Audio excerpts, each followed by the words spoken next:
hoy hay una palabra de exhortación, hay una palabra de advertencia, pudiéramos decir, como le pusimos, ¿verdad? Hoy, un peligro fatal. Y cuando decimos de un peligro fatal, hablamos de muerte, exacto, hablamos de muerte. Y aquí el Señor nos ha dado, a lo largo de todo el libro de Hebreos, nos ha dado 6 exhortaciones, y esta es una de ellas. Y vámonos rápidamente. Recuerde que este es un sermón de, no sabemos quién haya escrito. Hay quienes dicen que fue Lucas, que fue Apolos. Muchos nos inclinamos a pensar por la manera de su escritura que fue Pablo, pero pues lo sabremos hasta que lleguemos con el Señor, y a lo mejor hasta se nos olvide, ¿verdad?, preguntarle quién escribió Hebreos. Pero lo escribió el Espíritu Santo, por eso está dentro del canon bíblico. Canon significa medida. Quiere decir que este libro cumplió con las medidas necesarias y es parte de nuestro canon, donde el Señor habla nuestra vida. Y este hombre está hablándole a judíos, a hebreos, que están a punto de darle la espalda a Jesucristo. Habían recibido la fe cristiana y han sido lastimados, han sido golpeados. Unos han sido enviados a la cárcel, otros se les ha despojado de sus bienes materiales, y están muy desanimados. Entonces les ha hablado de la fe, de los héroes de la fe, les ha hablado cómo Jesús ha sido superior a los profetas, a los ángeles, al tabernáculo de reunión en el desierto, al templo de Salomón, al templo de Zorobabel.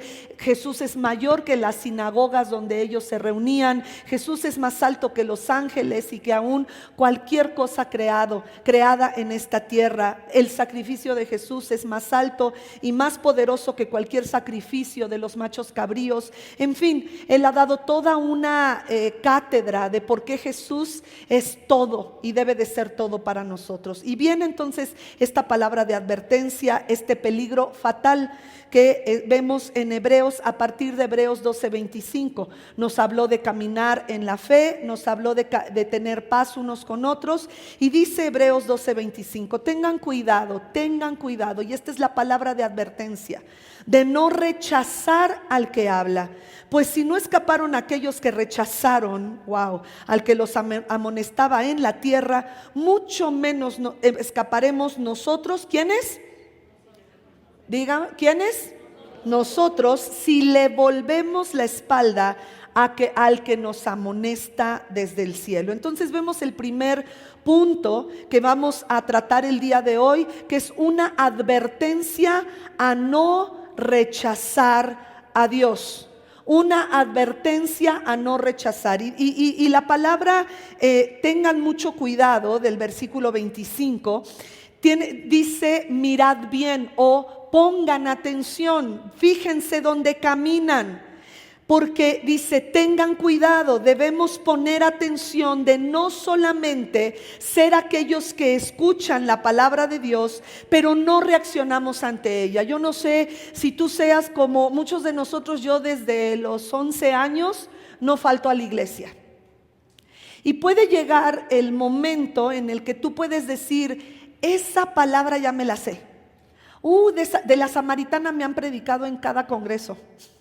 O de tal tema, no sé, la sujeción a los esposos. Yo me acuerdo que nunca faltaba la sujeción a los esposos en todos los congresos que iba de mujeres casadas, ¿no? Entonces hay temas en que tú dices, ya me lo sé. Y llega el momento en el que estamos escuchando ese tema y a lo mejor cerramos nuestro corazón ante ese tema, y el Señor nos dice, mirad bien. Me acuerdo de mi pastora que me decía, necesitas poner atención, aunque decía ella en un congreso de mujeres, yo le estaba traduciendo, si tu pastor te aburre y te duermes, tienes que levantarte y tienes que pedirle a Dios perdón, porque aunque Él esté hablando de algo que tú ya conozcas, siempre habrá una línea, siempre habrá un enunciado, siempre habrá algo que está por llegar a tu vida, que cambiará tu manera de pensar, que cambiará tu manera de ver la vida, que cambiará tu manera de enfocarte hacia lo que Dios tiene para nosotros, para ti en lo personal, y te la perdiste. Entonces, esto es lo que significa mirad bien. Es nuestro primer punto, que es la advertencia a no rechazar al Señor. Ahora, la palabra rechazar se traduce, es el mismo verbo que encontramos en el versículo 19 de Hebreos 12. Ni a sonido de trompeta, ni a tal clamor de palabras, que quienes lo oyeron suplicaron que no se les hablara más. Esta palabra suplicar, esta palabra rogar, es el mismo verbo que vemos aquí, cuidado de no rechazar al que habla. Entonces, podríamos rechazar o podríamos suplicar: no me hables más. Estoy cansada, estoy harto, tengo muchas cosas que hacer, tengo muchas cosas en mi mente, hoy no me conecto, hoy no escucho la palabra. Eso es lo que hicieron. ¿Sabes qué, Moisés? Ve tú, no queremos oír la voz de Dios, ve tú y nos avisas lo que Dios te habla. ¿Se acuerdan que esa es una mala costumbre? Y el día de hoy todavía dicen: ve, que el pastor me avise, que la pastora me diga, que mi líder de varones me diga qué debo de hacer en esta circunstancia de mi vida. Y sabe que, mi hermano, siempre los pastores, creo que llega un momento en que decimos, nos cansamos de preguntar: ¿ya oraste? ¿Ya leíste la Biblia? ¿Qué te dijo Dios? No me dijo nada. Pues síguele hasta que te diga algo, porque yo no soy Dios. Y si Dios no te habló, pues yo ¿cómo te voy a poder dirigir en algo que es de vida o muerte para ti, o de tus bienes materiales? Ahora, si Dios me dice algo, con gusto te voy a pasar el recado, ¿verdad? Eso puede ser palabra profética, palabra de conocimiento, palabra de ciencia. Y claro que los dones espirituales están presentes en nuestro tiempo. Sin embargo, no podemos estar solamente de palabra en profética y de don profético y de palabra de ciencia o palabra de conocimiento para dirigir mi vida. Necesitamos aprender a buscar a Dios, y por eso dice: ten mucho cuidado, mirad bien, la Reina Valera 60, que no rechaces, que no digas que alguien más vaya y me pase el recado. No digas eso. Jeremías 25:4 dice: además, una y otra vez el Señor les ha enviado a sus siervos, los profetas. Y aquí habla de una actitud que tenían las personas del Antiguo Testamento. Pero ustedes no los han escuchado. Eso es rechazar, eso es no prestar atención, ni les han prestado atención. Esto quiere decir que nos hemos hecho tardos para oír. Entonces, nuestro primer punto, anótelo usted, ya que no sé si se vea en las pantallas, pero sí se ve. Entonces, es advertencia a no rechazar. Y estamos hablando de que como en el Antiguo Testamento, ellos, a pesar de que Dios enviaba a sus siervos, los profetas, no los escuchaban ni les prestaban atención. Ahora, nuestro segundo punto es: ¿quién nos habla? Porque dice: cuidado, pongan atención de no rechazar, o sea, de rogarle que no me hable, no quiero oírlo, ahorita no estoy de humor, al que habla. Entonces, la siguiente pregunta es: ¿quién habla? Vámonos por favor al versículo 24, porque acabamos de leer, la semana pasada estudiamos, ¿quién está hablando? Dice: a Jesús, el mediador de un nuevo pacto, y a la sangre rociada. ¿Qué? Entonces, ¿quién está hablando? Está hablando Jesús, pero está hablando su sangre. Eso es impresionante. Mirad que no desechen al que habla, y dice aquí: a la sangre rociada, que habla con más fuerza que la de Abel. ¿Se acuerdan que explicamos qué habla la sangre de Abel? ¿Qué hablaba la sangre de Abel? Justicia. Demandaba justicia porque había sido asesinado brutalmente e injustamente, porque él había sido recibido y por envidia su hermano lo mata. Entonces, la sangre de Abel clama justicia, clama venganza, clama que se haga algo al respecto. ¿Y qué hace la sangre de Jesús? Ahora, dice aquí que esa sangre habla con más fuerza que la de Abel. Y bueno, ahorita vamos a ver, a recordar lo que hace, la sangre de Jesús, que es nuestro siguiente punto, 2.1. La sangre de Jesús habla perdón. La sangre de Jesús habla restauración. La sangre de Jesús reivindica nuestro proceder y nuestro camino. La sangre de Jesús no clama justicia, la sangre de Jesús clama por perdón y por una reconciliación entre Dios y nosotros. Qué impresionante, ¿verdad? Puedes darle un aplauso al Señor porque su sangre está hablando a tu corazón, que vengas a Él. Y quiero que vayamos para que nos quede claro quién está hablando. Desde el inicio de este capítulo, Hebreos 1:1 dice así: Dios, que muchas veces, ¿cuántas? Y de varias maneras habló a nuestros antepasados en otras épocas por medio de los profetas. O sea, Dios no ha dejado de hablar. Antes habló por medio de profetas. En estos días finales, diga, en estos tiempos, nos ha hablado por medio de su Hijo. Entonces, para que nos quede claro que quien habla es Jesús, nada más y nada menos. A este lo designó heredero de todo y por medio de él hizo el universo. Pues nada más el mero, el Rey de Reyes y Señor de Señores nos está hablando. Por eso dice el versículo que estamos leyendo: cuídense, pongan atención de no rechazar al que habla. Y por eso algunos teólogos que sostienen que Pablo es el que escribe Hebreos piensan que él dice no rechacen al que habla, hablando en esta metáfora. Tanto él como predicador, por ser judío, por ser fariseo de fariseos, que sus mismos connacionales no lo fueran a rechazar, pero a la vez está diciendo: quiero que sepan que aunque yo estoy trayendo este mensaje, quien está hablando a través del mensaje que yo hablo o que yo estoy escribiendo es Jesús. Él nos está hablando y Él es el que sustenta nuestra vida. Entonces veíamos que nuestro punto dentro de ¿quién habla? La sangre de Jesús habla el perdón, el 2.1, ¿verdad? Su sangre habla perdón. Vámonos a Hebreos 10:10, dice: y en virtud de esa voluntad somos santificados mediante el sacrificio del cuerpo de Jesucristo, ofrecido ¿cuántas veces? Una sola vez. ¿Hasta cuándo? Esta sangre rociada en la cruz del Calvario y que se llevó, porque J. Vernon McGee, un teólogo, él fue el primero en poner esta metáfora, diciendo: no, es que no es una metáfora. Literalmente nos está diciendo Hebreos que hay un tabernáculo en el cielo y que el tabernáculo que le mandó a hacer a Moisés era una figura de lo que había en lo celestial. Entonces la sangre de Cristo literalmente fue llevada al tabernáculo celestial.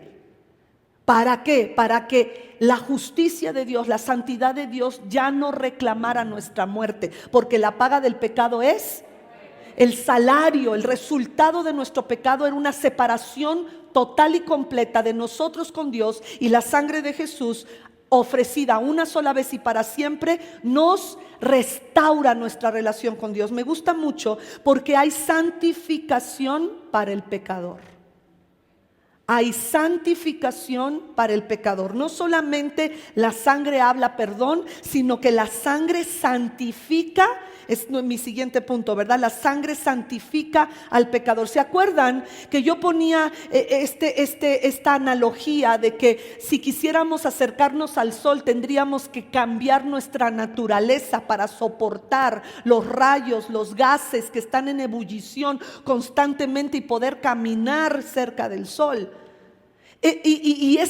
Burdamente tomamos esta comparación con la santidad de Dios. Dios es santo, esa es su naturaleza. La naturaleza del sol es esa. Es ser esta ebullición de gases constantemente que están explotando y que hay flamas y hay fuego constante. Esa es su naturaleza. ¿Es porque es malo? No, esa es su naturaleza. ¿Es porque no quiere que nos acerquemos? No. Simplemente, y aún en la manera en cómo Dios puso la tierra con referencia al sol, en su rotación y en su traslación alrededor de él, Todo eso tiene que ver con vida en la tierra, pero si la tierra se acercara más nos morimos, y si nos alejamos dejamos de existir también. Entonces necesitamos entender que Jesús vino a pagar el precio para que nuestra naturaleza cambiara y pudiéramos ser santos como Él es santo. Porque desde el Antiguo Testamento Él rogaba al pueblo de Israel: vengan a mí, les he mandado profetas, les he mandado mis siervos, y ustedes no quieren acercarse a mí. Hebreos 10:19, así que hermanos, mediante la sangre de Jesús, que es la que está hablando, tenemos plena libertad para entrar en el lugar santísimo. Y todo eso lo estudiamos cómo estaba constituido el templo, el tabernáculo de reunión en el desierto, 3 grandes etapas: los atrios, el lugar santo y el lugar santísimo. Y en el lugar santísimo solamente entraba el gran sumo sacerdote una vez al año, el día del Yom Kippur. Era una sola vez al año para expiar el pecado de todo el pueblo. ¿Y qué hizo Jesús? Mediante su sangre nosotros ya podemos entrar hasta el trono de la gracia. Puedes darle gracias a Dios, glorificarlo a Él. Esto es impresionante. Y dice la palabra: mirad, o pongan atención, no vayan a rechazar. Porque dice el versículo 23 de Hebreos 12: tengan cuidado de no rechazar al que habla, pues si no escaparon aquellos que rechazaron. Mi siguiente pregunta en este versículo es: ¿quiénes lo rechazaron? Mi tercer punto: ¿quiénes lo rechazaron? Pues aquellos que recibieron la ley en el monte Sinaí. ¿Se acuerdan que hace 2 miércoles vimos los 2 montes? Y cómo cada monte representa en metáfora cómo tú y yo queremos acercarnos a Dios. ¿Quieres acercarte a través del monte Sinaí, a través de la ley, cumpliendo todas las ordenanzas, las fiestas, el Shabbat, todo lo que la ley reclama? Nadie podríamos. ¿O quieres acercarte a través del monte de Sión, que es la gracia, que es el perdón, que es la sangre de Jesús, que habla mejor que la de Abel? En Hebreos 2:3 dice así: si aquellos no escaparon, dice, nosotros ¿cómo escaparemos si descuidamos una salvación tan grande? Esta fue la segunda, me parece, palabra de advertencia. ¿Cómo escaparemos? Es en Hebreos 2, si descuidamos una salvación tan grande. Esta salvación fue anunciada primeramente por el Señor, y los que la oyeron nos la confirmaron. Entonces el Señor dice: si ellos no escaparon y ellos murieron, dice que si cruzaban ese cerco en el monte Sinaí, aún los animales salvajes eran atravesados por flecha.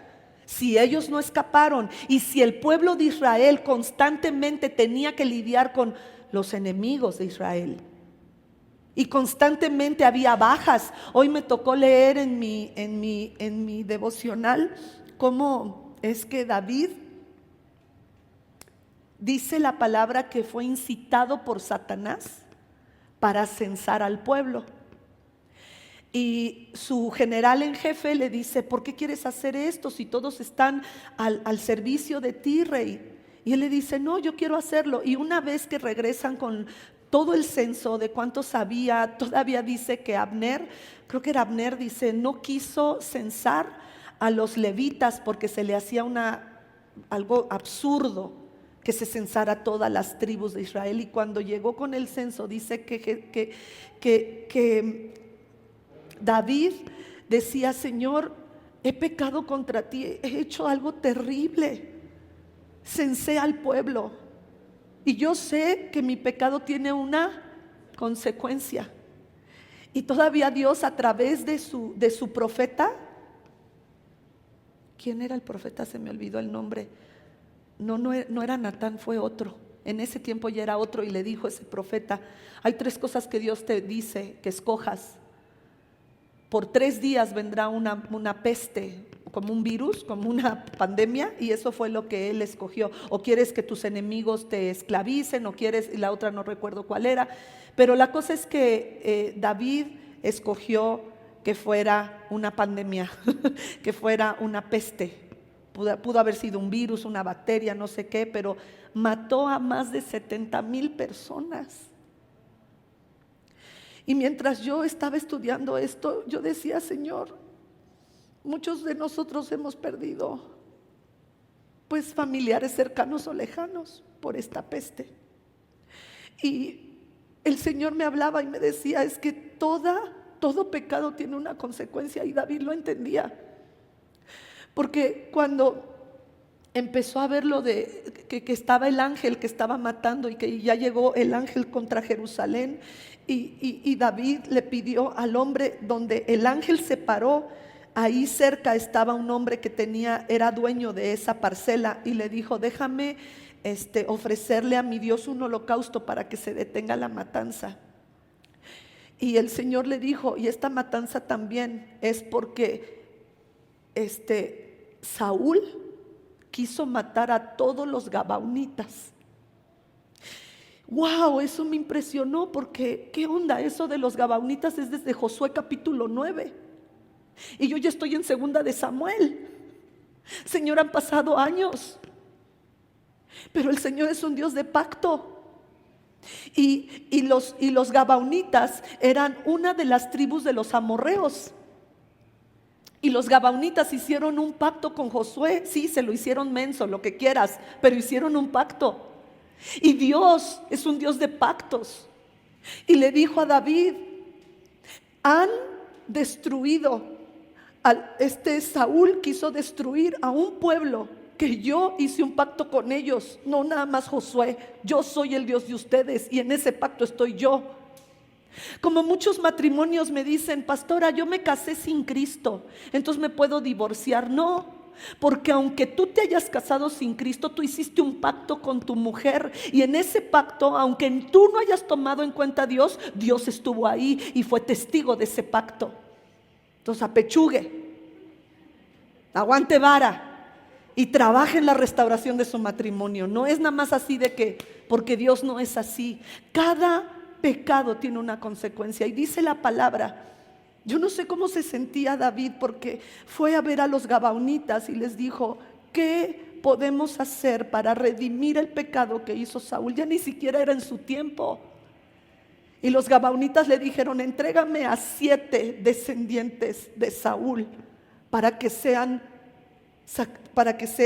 sacrificados, porque habían pecado. Hermanos, las consecuencias son impresionantes, pero aquí dice la palabra, antes era una consecuencia de muerte. Y si eso, ahora escúchame bien, porque el Antiguo Testamento tiene que ver con cosas que los israelitas podían ver y sentir. Fíjate, vamos a leer Hebreos 12:25. Tengan cuidado de no rechazar al que habla, pues si no escaparon aquellos, ¿de quiénes hablan? Pues de los israelitas, ¿verdad? Que rechazaron al que los amonestaba en la tierra, mucho menos escaparemos nosotros si le volvemos la espalda al que nos amonesta desde el cielo. En 1 Corintios 1:18, el apóstol Pablo le está escribiendo a una iglesia carnal, mundana, pero al fin y al cabo era la iglesia de Corinto, y ahí se predicaba la palabra. Y él dice, me explico, el mensaje de la cruz es ¿qué? Es locura para aquellos que la rechazan y se pierden. O sea que todavía hoy hay quienes rechazan la gracia de Jesús. Todavía hoy, hermanos. Y yo les he dicho, a veces en la iglesia tenemos turistas, gente que viene de vez en cuando, gente que pasa por aquí y pide la bendición de Dios, pero ni se congregan. Y dice la palabra, precisamente lo vimos en Hebreos 10:25, no dejando de congregarse como algunos tienen por costumbre.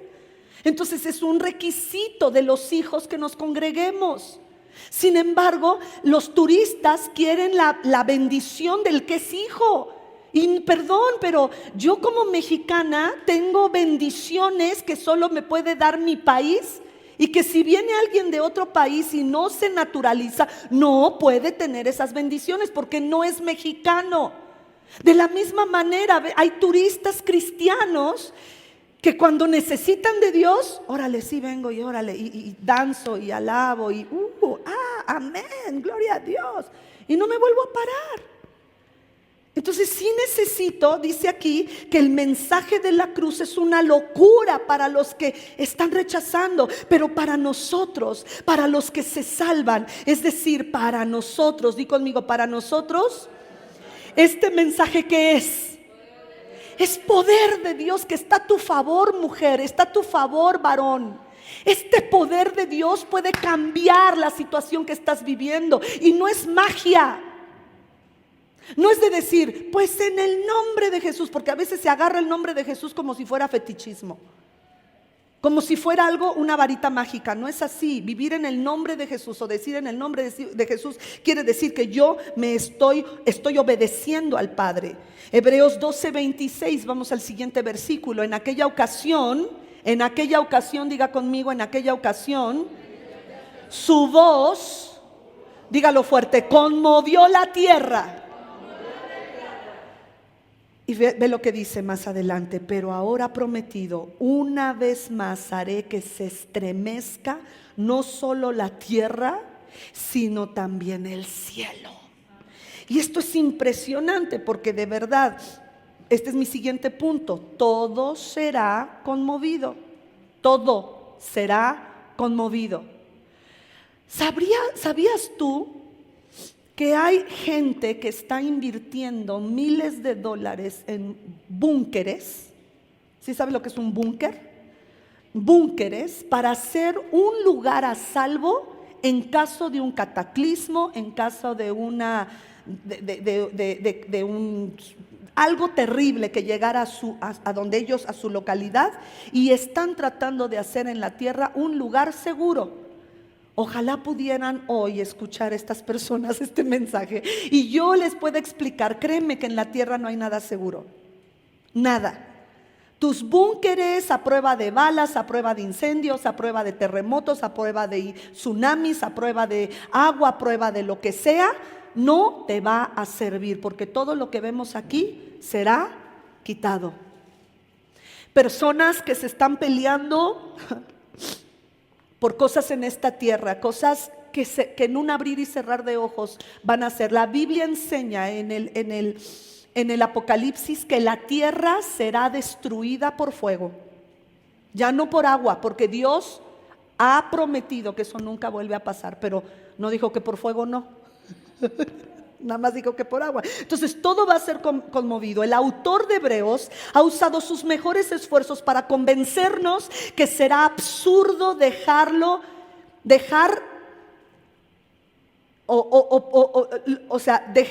que no puede ser sacudido. O sea, Jesús no puede ser sacudido.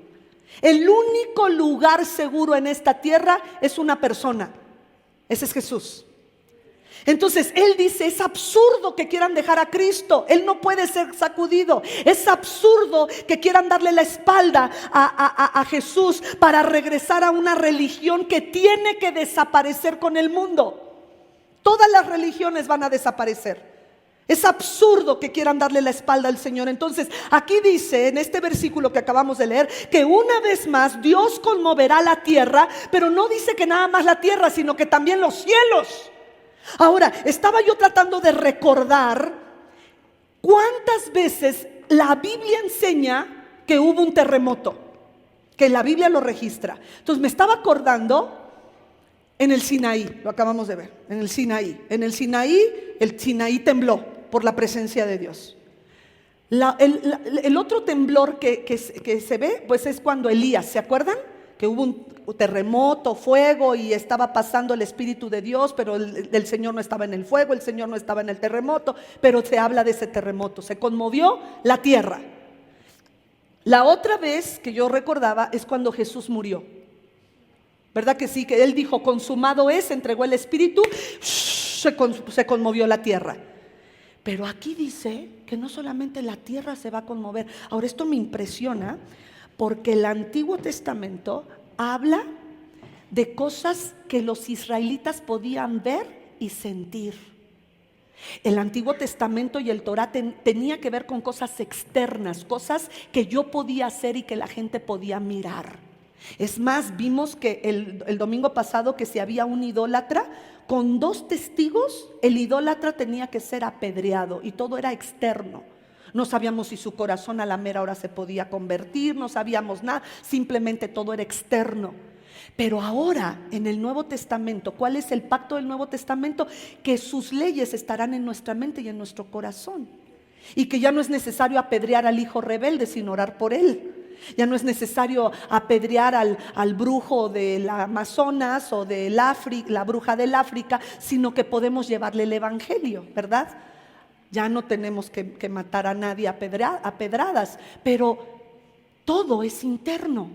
En el Nuevo Testamento, el nuevo pacto habla de nuestra condición interna, de nuestro corazón. Eso pudiera pasar desapercibido, ¿sí o no? Porque si vemos que el Popocatépetl se empieza a mover y que ahí está Dios y que, porque el Sinaí era como cualquier monte, solo que la presencia de Dios bajó sobre el Sinaí, y el Sión también era como cualquier monte, pero la presencia de Dios lo hizo diferente. Vamos a suponer que a nosotros nos tocó en el Popo. Si lo vemos así, ¿cuántos no decimos, no, sí, Señor, te voy a respetar? Yo ya oí tu voz, ya vi tus ángeles, ya vi la mortandad que se hizo por esto y por nuestra rebeldía y nuestra desobediencia.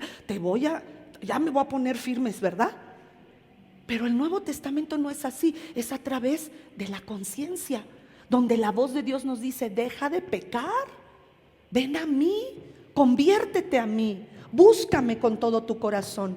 Pudiera pasar desapercibido. Por eso el versículo 25 empieza, pongan atención, mirad bien, porque sería una decisión fatal si tú le das la espalda a Jesús habiendo conocido de Él. Y esto no es fácil, hermanos, porque cuando tenemos una vida continua de 20 años, de 30 años, de 15 años, de 1 año yendo a la iglesia, llega un momento en que no vienes con toda la atención del mundo. Sin embargo, el Señor nos dice, quiero que pongas atención, ahora, cuando habla a Hebreos, está evocando una profecía que dijo Ageo, un viejito, hace 25 siglos o más. Este viejito dijo,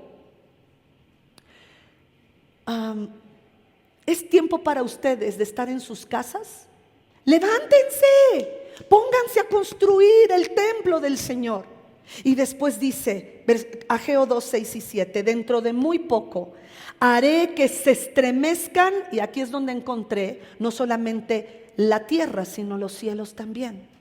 Entonces está haciendo alusión de Apocalipsis, Hebreos, donde dice, haré temblar no solamente la tierra, sino los cielos, el mar y la tierra firme. Haré temblar todas las naciones. Me voy a quedar hasta ahí del versículo 7 y vámonos al versículo 21.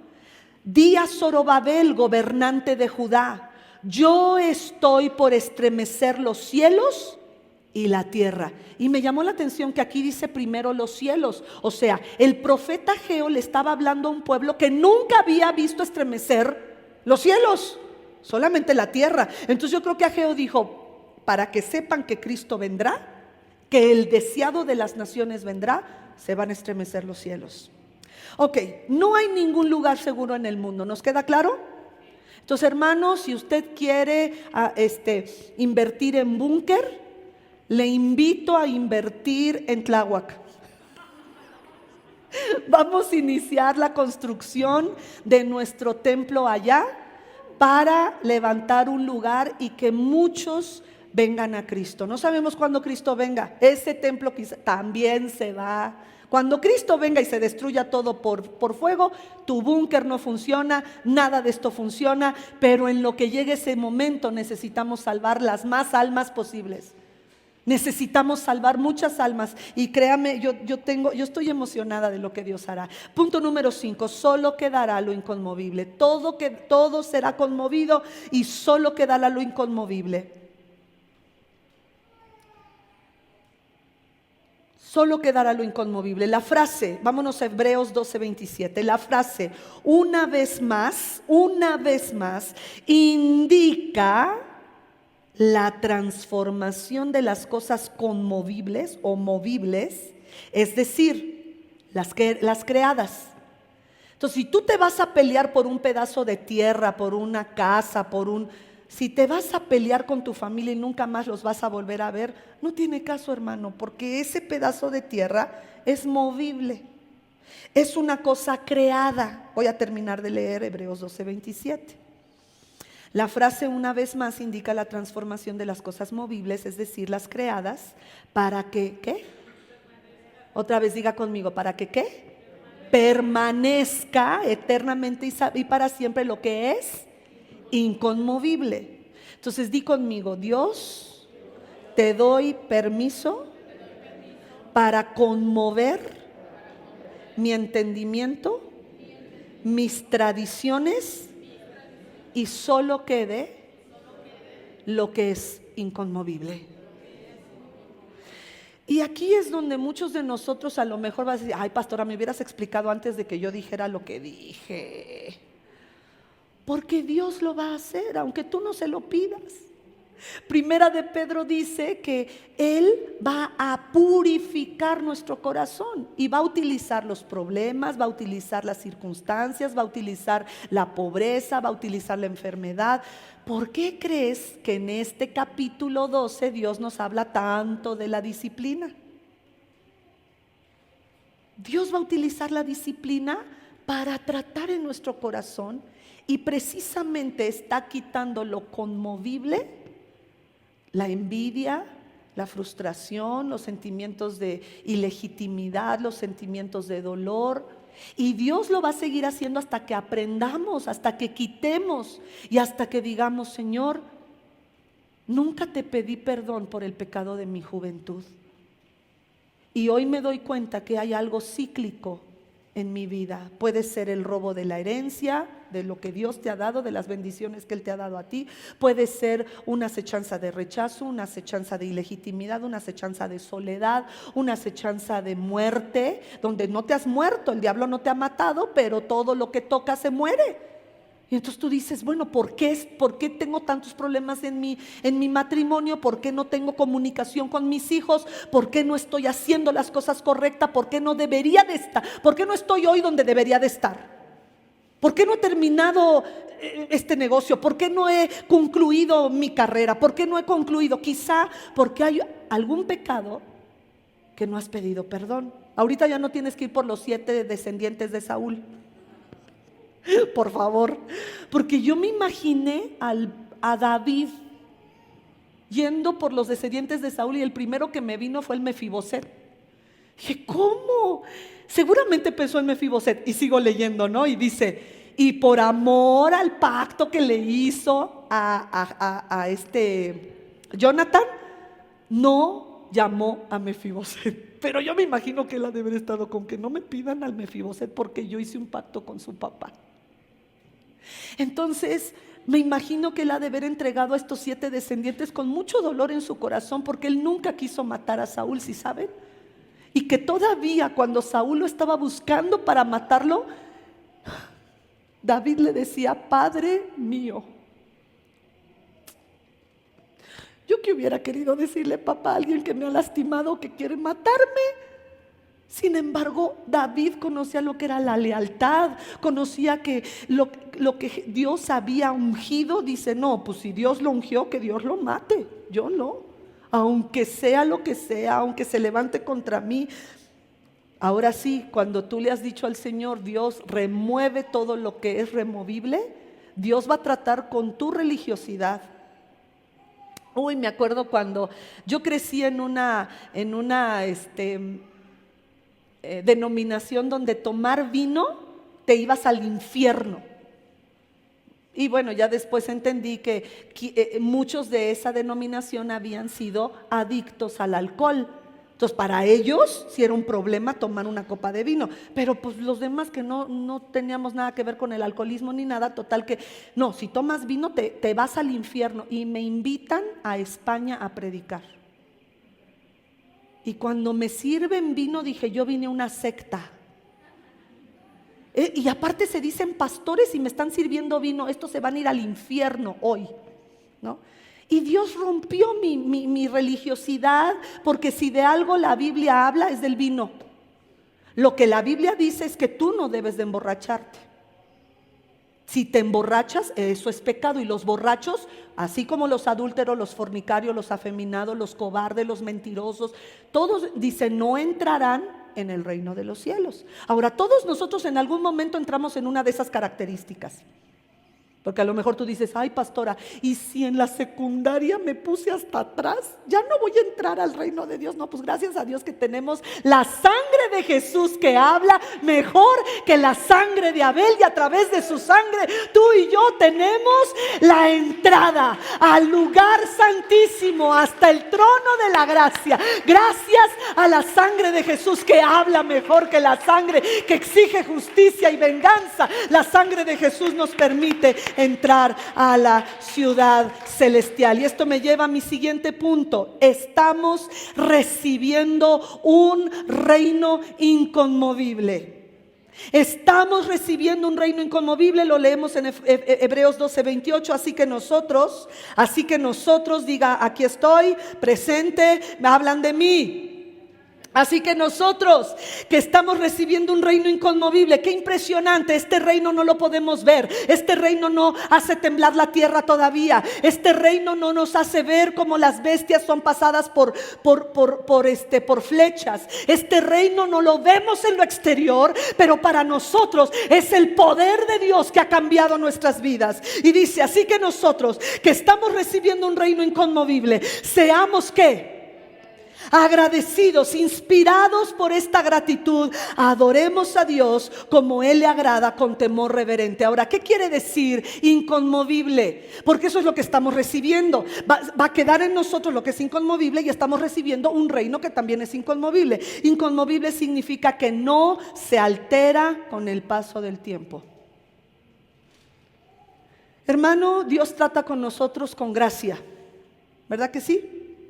Y en tu corazón hay una palabra que Dios te ha dado, que en medio de tus crisis, en medio de tu enfermedad, en medio de tus problemas familiares, en medio del dolor, en medio de la falta de amistad, en medio del abandono de tus seres queridos, en medio del luto, esa palabra te ha sostenido en pie, ¿sí o no? Eso es lo inconmovible. Y Dios me mostraba hoy que eso también nos va a sostener en el día del juicio. Cuando el acusador o el fiscal, ¿verdad? El acusador diga, ella no merece, y que el Espíritu Santo, nuestro Señor Jesucristo diga, no, sí, porque ella se sostuvo, Él se sostuvo sobre esta palabra que es inconmovible. Esta palabra que le hizo sostenerse en pie cuando fue abandonado por sus padres, cuando su padre lo corrió, cuando su madre lo abandonó por ir a trabajar, cuando el esposo abandonó a esta mujer, cuando sus hijos le dieron la espalda, cuando la iglesia cuando lo que haya sido, hermanos. El cielo y la tierra pasarán, pero su palabra no pasará. Y tú tienes en tu corazón un tesoro. ¿Cuántos tenemos ese tesoro? Una palabra, solo una promesa de Dios que nos ha dicho, yo estaré contigo, o que te ha dicho, nunca te dejaré ni te abandonaré. Y esa palabra te ha sostenido en medio de crisis. Esa palabra también te sostendrá en el día del juicio. Y esto me lleva a mi punto número 7. Dice, ¿cuál es nuestra respuesta? Según este versículo, tiene que ser una respuesta de gratitud, de decirle gracias, Señor. Porque yo no vi el monte Sinaí, yo no vi a los animalitos, pero gracias. Dice, así que recibiendo nosotros un reino inconmovible, tengamos gratitud. Y ahora lo vamos a leer en la Reina Valera 60. ¿Tengamos qué? Y mediante ella, mediante la gratitud, ¿qué tenemos que hacer? ¿Qué tenemos que hacer? Servirlo. Tenemos que servir a Dios agradándole con temor y temblor. Quiere decir que le voy a servir donde a Él le agrada, no donde a mí me agrada. A veces yo oigo que el pastor, que los hermanos, miren, necesitamos personal en multimedia, en transmisión. Los diáconos necesitan quien les ayude a las 6 de la tarde los miércoles a poner las sillas, a conectar, a hacer esto. Y le pregunto al pastor, ¿se anotaron? Pues a veces me dice, no, nadie se anotó. Y yo pienso, bueno, es que a lo mejor todos están sirviendo. Por eso nadie se anotó, porque todos están en un área. Pero a veces no estamos sirviendo. Y leía de un teólogo. Es más, repítalo conmigo: gente salva, sirve. Así. Gente salva, sirve. Gente salva, sirve. ¿Eres salvo? ¿Sirves? Muy bien. Gente salva, sirve, porque así dice: recibiendo nosotros un reino inconmovible, tengamos gratitud. Dice, sí la tengo, ya, gracias Señor, me diste un reino inconmovible. Y mediante esta gratitud sirvamos, y dice, a Dios, agradándole a Él. Porque a veces, ¿verdad que Dios nos pone en lugares donde no queremos? Las que se rieron tienen testimonio. Neta, o sea, Dios nos pone a servir en lugares donde es que yo no me siento apto para este servicio. A lo mejor te pusieron en cocina y se te quema el agua. No sé. Y tú dices, ay Señor, ¿de veras quieres que esté con niños cuando yo ni hijos tengo? No sé. Dios nos pone a servir y dice que es agradándole a Él. La gratitud es una expresión profunda y sincera de la fe. Por eso acabamos de leer el capítulo de la fe. La gratitud es una expresión profunda y sincera de la fe. Que sirvamos se traduce en la NBI que lo adoremos. Entonces, ¿te has dado cuenta? Bueno, yo creo que los de la alabanza sí pueden decir, claro, yo sirvo y le adoro, porque le están literalmente adorando en su servicio. Pero ¿te has dado cuenta que cuando tú estás poniendo las sillas estás adorando? A lo mejor no lo habías visto. Tú que estás en transmisión en vivo estás adorando. Y a lo mejor dices, pues es que no oigo musiquita, pero lo estás adorando porque estás sirviendo. El que recibe, el que está en librería, el que está en la tiendita, las personas que están a cargo de cocina, en fin, estás adorándolo. Y dice aquí, punto número 8, que debemos servir con temor y reverencia. Y cuando dice aquí servicio, la palabra, la raíz etimológica de servir, está hablando del culto cristiano, de la liturgia, del servicio dominical, del servicio de media semana. Es lo que está hablando el escritor de Hebreos. No está hablando nada más de un servicio secular, está hablando de un servicio que hace que su culto, que el servicio se haga con gloria y alabanza. Pero esto es mucho más. Incluye también una vida expresa de gratitud donde quiera que vive, donde quiera que está, donde quiera que se mueve, donde quiera que trabaja. Y el punto número 8 nos dice que cómo debemos servir: con temor y reverencia. Y la palabra temor tiene el sentido de un profundo respeto a Dios. No es miedo a Dios, sino un profundo respeto. Este profundo respeto tiene que ver con precaución. Ay, ¿cómo lo puedo decir? Yo me acuerdo que cuando empecé a trabajar estaba yo jovencita, tenía yo 21 años, 22 años, ya había terminado mi carrera.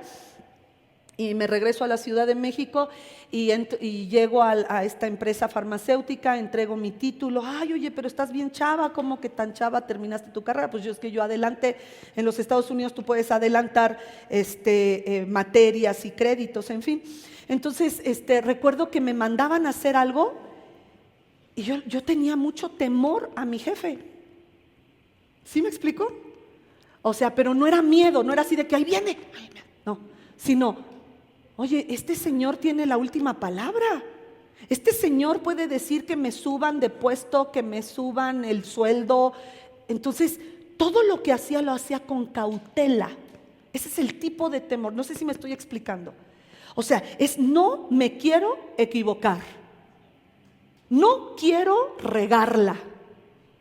Y perdónenme, pero a veces rendimos un servicio mediocre. Pues es que me equivoqué. Sí, ok, te equivocaste una vez, pero ya tienes un buen tiempo sirviendo y no has corregido eso que tienes que corregir. Entonces ya no estamos sirviendo con ese temor reverente. ¿Qué quiere decir? El temor reverente quiere decir que yo voy a hacer lo que me toca hacer cada vez mejor. Ay, pero es que los otros maestros no le echan tantas ganas. No importa, tú hazlo mejor. Porque es tu obligación, ese temor te lleva a hacerlo con cautela. Y cuando dice reverente, pues es reverencia, es una cierta timidez, una autoconciencia de no cometer un acto indigno o que me represente mal de lo que yo estoy haciendo al Señor. Lo voy a hacer con excelencia, con reverencia. Es una modestia autoconsciente, es un respeto a mi trabajo, pero sobre todo a Dios. Entonces, aunque nadie me esté revisando, a ver, eres maestro de niveles de crecimiento, ¿ya hiciste todas tus presentaciones? Ah, ok. ¿Ya hiciste tus exámenes así? Nadie quizá te lo está diciendo, pero tú sabes qué tanto le estás echando ganas como maestro y qué tanto le estás echando ganas como alumno para terminar tus niveles de crecimiento. ¿Sabe usted que en esta iglesia, yo no sé si sean todas, pero empiezan un 100%, vamos a hacer que son 100 personas y solo termina la mitad? Eso sí, la mitad que termina con muy buenas calificaciones. Siempre ha sido así. Es impresionante, los que terminan bien. Y los que no, de plano dicen, ya para qué me conecto. No, mi hermano, conéctese. Es que ya es la tercera ronda. Pues no importa, hermano, hermana, échese la cuarta, pero trabaje. Ya en una semana en semana y media iniciamos niveles de crecimiento, por favor. Última llamada, despegamos, conéctese a niveles de crecimiento. Y por último, nuestro Dios es fuego consumidor. Y con esto termino el día de hoy. Vámonos creo que no lo puse, Hebreos 12:29, que es nuestro último versículo de este capítulo, por favor. Hebreos 12:29. Dios es fuego consumidor. Y eso es lo que dice el último versículo de este capítulo que estamos terminando. Moisés usó esta descripción para advertir a los israelitas. ¿A quiénes israelitas creen? A los que estaban tentados a dejar a Jehová e ir en pos de los ídolos. Lo mismo que el escritor de Hebreos le está diciendo a los hebreos: no dejen a Jesús por quedarse en el judaísmo. Por eso, mis hermanos, mire, yo sé que es fascinante lo que el Antiguo Testamento pudiera enseñar acerca de las fiestas y todo esto, porque todo apunta a Jesús. Pero vivir bajo la Torá, vivir bajo el Antiguo Testamento o judaizar, es esto que estaban queriendo hacer los hebreos y que sería un error fatal, porque encontrarás la muerte. Mire, conozco a personas que conocieron del Señor Jesús, alguien les habló bonito del judaísmo, ahora se hicieron judíos, andan con su kipá, guardan el Shabbat desde el viernes a las 6 de la tarde hasta el sábado a las 6 de la tarde y sus vidas no han cambiado. Siguen llorando por situaciones que no han podido cambiar en su matrimonio, en su familia, porque no hay lugar a salvo. Ni siquiera guardar la ley te va a mandar te va a tener en salvación. No hay búnkeres espirituales. La única salvación para ti y para mí es Cristo.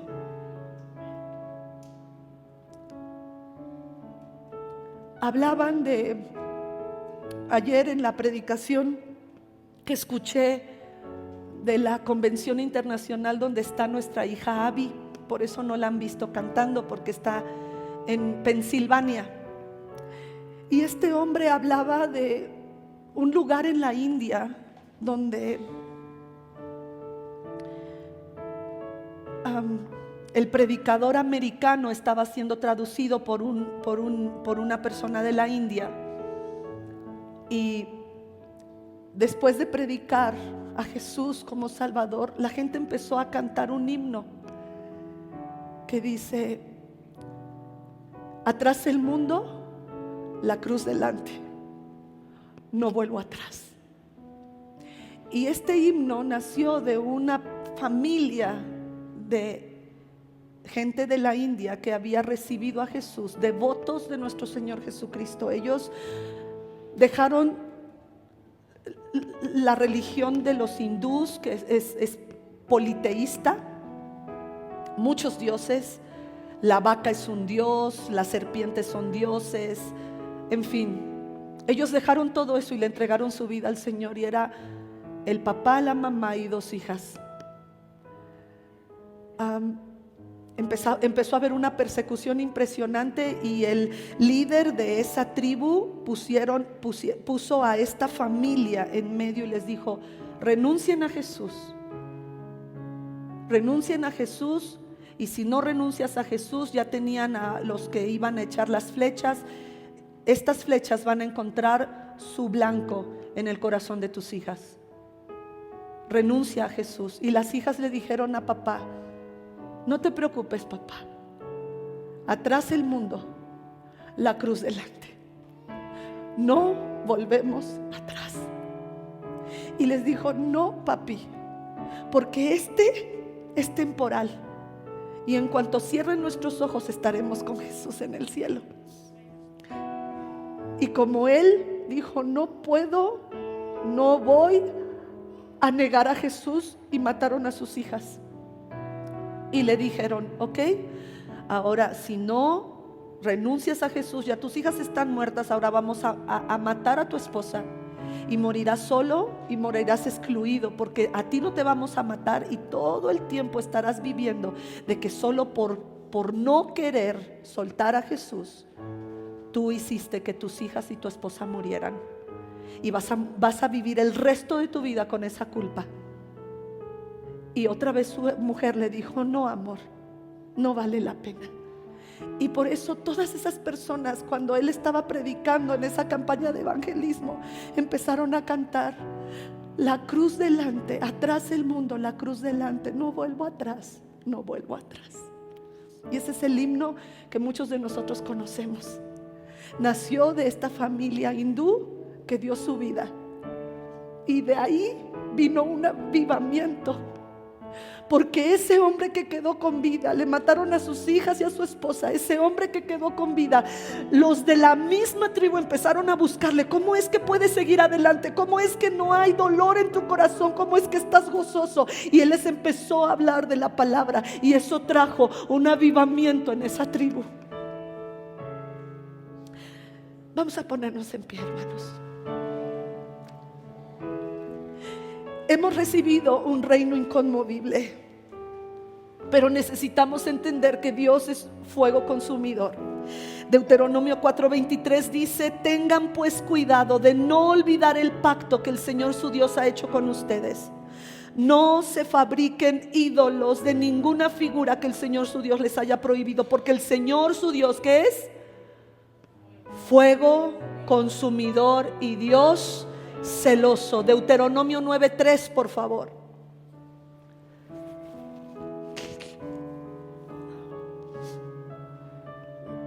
Pero tú entiende bien hoy que el Señor tu Dios avanzará al frente de ti, y que los destruirá como ¿qué? Como un fuego consumidor, y los someterá a tu poder. Tú los expulsarás y los aniquilarás enseguida, tal como el Señor te lo ha dicho. Isaías 33:14, por último. Hermanos, Moisés le decía esto a un pueblo que estaba buscando a ídolos, y hoy el Señor nos dice esto: Dios es fuego consumidor. ¿Qué quiere decir esto? Que de Dios no nos podemos burlar. ¿Sí entendemos eso? Que Él sabe quiénes hemos conocido del Señor, y no podemos darle la espalda, porque de Él no nos podemos burlar. Y dice Isaías 33:14, ¿ya lo tienen? Dice: los pecadores están aterrados en Sión, el temblor atrapa a los impíos. ¿Quién de nosotros puede habitar en el fuego consumidor? ¿Quién de nosotros puede habitar en la hoguera eterna? Padre santo y bueno, gracias, porque tú no eres un Dios que quiera nuestra destrucción. Tú eres el Dios que anhela nuestra salvación. Y hoy hemos terminado el capítulo 12 Y qué palabra tan impresionante, porque nuestro Dios es fuego consumidor. Qué advertencia, qué peligro fatal de aquellos que hemos conocido de ti, darte la espalda. Qué peligro, Señor, de darte la espalda a ti, por lo que el mundo nos ofrece, por la religión, por el dinero, por fama, por placer sexual, por placer a través de las drogas, Señor, por placer a través del alcohol.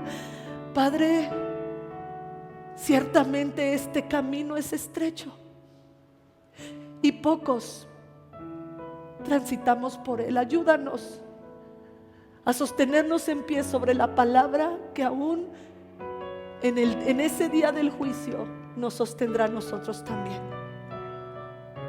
Gracias, Señor. Repita conmigo: Señor, perdóname por buscar la aprobación de los hombres, por recibir la filosofía humanista, por tener amor a la posición, al poder, al intelecto, al trabajo, a la educación, por tener un amor pervertido a la familia. Perdóname por tener un amor pervertido a mi país y nacionalidad. Hoy renuncio a ese amor pervertido, a la denominación, a las tradiciones religiosas. Renuncio al amor al alcohol, a las drogas, a los juegos de azar, a la idolatría al sexo, a la idolatría a los deportes, a la idolatría al ejercicio físico. Renuncio también al amor pervertido por la comida, por las cosas materiales, por el dinero, por la tecnología y la computación. El amor pervertido a las filosofías, doctrinas y tradiciones del mundo. En el nombre de Jesús, hoy sé que el único lugar seguro eres tú. Gracias, porque a través de los problemas que he vivido, tú has quitado de mí lo conmovible para dejarlo inconmovible. En el nombre de Jesús, amén.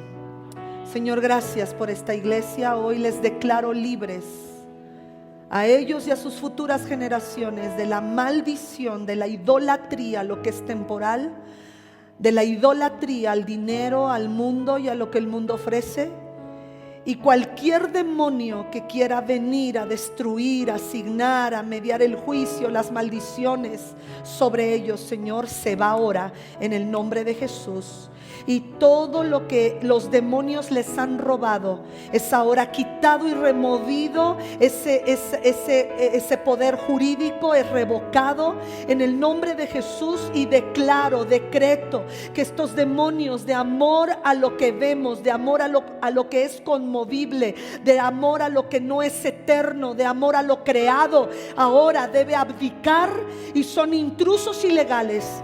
Todo amor a la idolatría, al amor al mundo y a lo que el mundo ofrece, hoy te encadeno en el nombre de Jesús y te reprendo, te expulso de estas familias y desmantelamos y destituimos cualquier red demoníaca permanentemente en el nombre poderoso de Jesús. Huye y no vuelvas más a la vida de mis hermanos. En el nombre de Jesús. Amén. Amén. Dele un aplauso al Señor.